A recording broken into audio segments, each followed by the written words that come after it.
going in with very low expectations. Again, time to find out if all the leaks were real, all the speculation. Because a lot of people were stating, like, with the specs that were leaked, this upgrade isn't that substantial. So I'm curious about that. And yeah, I'm going very low expectations because some people were blowing this, like, again, I don't know why people were saying calling this a showcase. It was never a showcase. They said 9 minutes. It's gonna be them showing off the system, the specs, breaking down the architecture of what they did and why they did it, and maybe they're gonna show off one or two games running on the new hardware. I'm not expecting any, like I'm expecting them to show old games running on there, nothing new. So like, yeah, very low expect. I'm not expecting any game announcements to follow with the Pro. I mean, it's not impossible, but I'd be really surprised by that if they announce a new game specifically along with the Pro. That'd be, I'd be curious about that.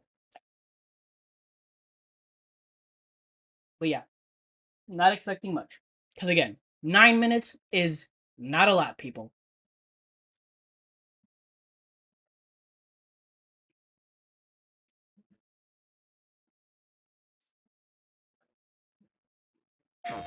Hi, I'm Mark Cerny. I'm excited to be here to talk about the newest addition to our console lineup, PlayStation 5 Pro, and how it advances Right out of the gaming gate. technology. But first, I want to take just a minute to look at what we put in the original PlayStation 5 and how it delivers an exceptional gaming experience. When PS5 debuted in 2020, it brought a lot to the table. 8 Zen 2 CPU cores form the brains of PlayStation 5 and enable high-speed complex gameplay, with character counts reaching into the hundreds Is that and the New frame Dynasty rates that Warriors? can be as high as 120 frames a second. Yeah, not a lot of games PS5 has a utilize that, powerful be honest. RDNA 2 GPU, which can render anything from intricate details to fantastic worlds with vast panoramas to explore. Ray tracing allows for dramatic visual improvements, including reflections off of water or glass, and the realism that comes from real-time global illumination. A custom SSD can load data at breathtaking speed, resulting in ultra-fast transitions between game worlds and data streaming rates so high that traversal speeds are essentially unlimited. You okay? I'm working on it. Tempest 3D audio tech brings an unparalleled sense of immersion Demon to the Souls. sound of the games. With audio so real, you may not even need to see the enemies to know exactly where they are. Finally, the DualSense controller has haptics that let you feel through your hands what your character is experiencing inside of the game. It's wonderful to see such variety and richness of game experiences. Creators have made amazing use of the hardware capabilities, but when I talk to them, I do hear about their desire for more graphics performance. The dreams of the developers are bigger than can be supported at 60 frames per second, and that leads to an aspect of modern gaming that we're all familiar with: graphics modes. It can be a difficult choice for players. Yeah. Fidelity modes emphasize the visuals, typically through higher resolution rendering. These modes might also have enhanced detail or use more ray tracing. But the games only run at 30 frames per second. The visuals can be choppier and the controls less responsive. Performance modes emphasize frame rate and interactivity, typically choosing to run at 60 frames per second. Yeah. Mainly by reducing the graphical detail until those frame rates can be achieved. When asked to decide on a mode, players are choosing performance about 3/4 of the time. Removing that decision, Yeah. or at least narrowing that divide, is one of the key targets for PlayStation 5 Pro. We want to give players the graphics that the game creators aspire to, at the high frame rates that players typically prefer. To do that, PS5 Pro substantially improves over PlayStation 5 in 3 ways. Here's what we call the Big Three. Okay. First, we made the GPU much larger and increased the speed of the memory it uses. The result is rendering that's up to 45% faster. Second, we made major upgrades to the ray tracing. taking a streamlined and accelerated approach that allows calculation of the rays at double or even triple the speeds of PlayStation 5. And finally, we added custom hardware for machine learning and an AI library called PlayStation Spectral Super Resolution, or PSSR for short. PSSR analyzes the game images pixel by pixel and can add an extraordinary amount of detail, which boosts the effective resolution of the games. Game creators are adding PS5 Pro support to new and existing titles, and with the big three involved, the results can be pretty amazing, with graphics showing something like fidelity levels of detail, but at double the frame rate. What Here's game? The Last of Us Part 2 running on PS5. Like I said, the old games, It they're has gonna show huge amounts of detail and targets a super smooth 60 frames per second. Let's compare this to the fidelity mode on PS5, which is only running at 30 frames per second and is therefore much choppier. This goal of delivering almost fidelity-like graphics at performance frame rates has been achieved for a broad set of titles, including Marvel's Spider-Man 2, like I said, old games. and Ratchet & Clank Rift Apart. We can see that PS5 Pro is close to doubling the power of PlayStation 5. Another way to compare the two consoles is to look at PS5 Pro versus Performance mode on PS5, both of which target 60 frames per second. What we see here is a difference in detail. PS5 Pro is much sharper and crisper than PS5. For this, my favorite is the parade scene from Ratchet & Clank. Distant details are much clearer. And here we can see Marvel's Spider-Man 2 is noticeably higher resolution throughout the scene, including the trees and procedural cars. So overall, some remarkable improvement to the games. On PS5 Pro, we can see increased sharpness to the graphics or smoother and more responsive gameplay. This is the big three showing their value. As you've been seeing, machine learning via the PSSR library is being used quite broadly to add pixel detail and boost frame rate. But there are as many approaches as there are game engines. The increase in raw GPU power is being especially effective for Horizon Forbidden West. Apart from the detail boost, that extra graphics power is allowing for improvements to lighting and visual effects, as well as to the hair and the skin in cinematics. Open up, guys.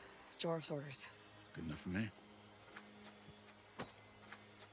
Ray tracing is finding broad usage as well. I'm particularly curious when about games how are focused on higher frame rates. The faster hardware in PS5 Pro can make a real difference, allowing Gran Turismo 7 to add ray-traced reflections between the cars in gameplay, while continuing to support their targeted 60 frames per second. I'm curious what Digital Foundry has to say about this, if this is in line with what they thought. Allowing not only for better reflections and a greater variety of reflective surfaces, but also for further realism in the casting of shadows. I hope you've enjoyed this run-through of the technology behind PlayStation 5 Pro. Simply put, it's the most powerful console we've ever built, and a worthy addition to the PS5 family. Let me wrap this up by giving you a quick look at a number of games running on the new console. I'm curious if they're not going to tell us a price.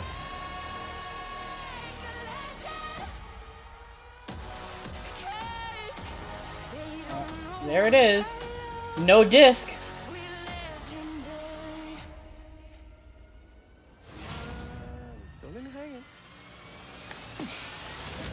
So yeah, no disc. The rumors are true.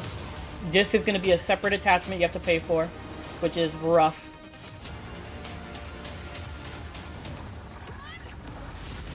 Close your eyes. It'll be worth it. Okay.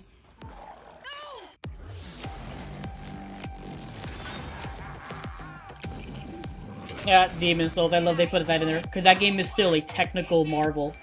What's with all the neon?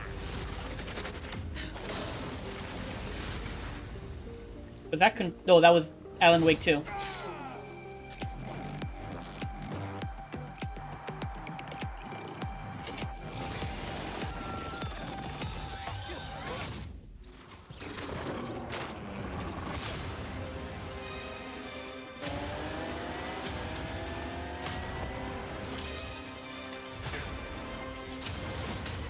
The first Descendant, hilarious.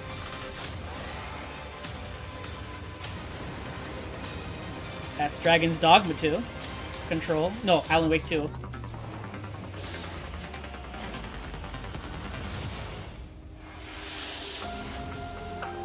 I knew it! $700. Okay, they did say the price. I was curious about that, if they were going to maybe hold that back. But they did. They said it. They said it. So yeah, again, it was pretty much what I thought, what I thought they were going to do. They're going to just show off the system, the specs, what's new about it, and old games running on it to see, show the improvements. Again, I'm really curious to see what people like Digital Foundry have to say, like if it's in line with what they thought. Again, I'm not really I don't really know much technical know-how, so a lot of this is just like, oh, it does look nicer, it does look smoother, the fidelity does look clearer, and looks like it's running on 60. But I wonder how that really will go in practice, because they can show off anything they want here, but until we like actually get our hands on like the game, the system, and see and feel for ourselves how those games are running, if they are running better, we can't really say. I mean, I'm not doubting that they won't, or that they will, but like still like, but yeah, like again, the thing I was surprised by was like, or curious about, was if they were going to show the um the pricing point. Because I was thinking maybe they will leave that for like a future showcase. Like they're gonna have a showcase, and they at the end of the showcase, they'll be like, "Hey, we announced the PS5 Pro. Here's the price, and here's when it comes out." That's what I thought they were gonna do, but no, they literally just showed us the price of it at the end of this, and it was pretty much what I thought. I was, again, I've been speculating for a while now, because like they've been raising the price of PS5s, the normal one, like for a while now, like in other places. Actually, I think it went up here too. Pretty sure. In my mind, I was like, they did that because they know that people are gonna see the price of the Pro and be like, hell no, that's way too much, and they're gonna go back to the regular PS5, because even though it's more expensive than it was, it's still cheaper than the Pro. That's what they're banking on. And then the few people that do buy Pros, like, as much as I'm saying this, I would like to buy a Pro, and I will probably try to buy a Pro if I'm able. But like people like me are gonna be the ones that are like, the dummies. They're gonna shell out for it. But yeah, this is pretty much in line with what I thought. And again, the games look good. They are running better.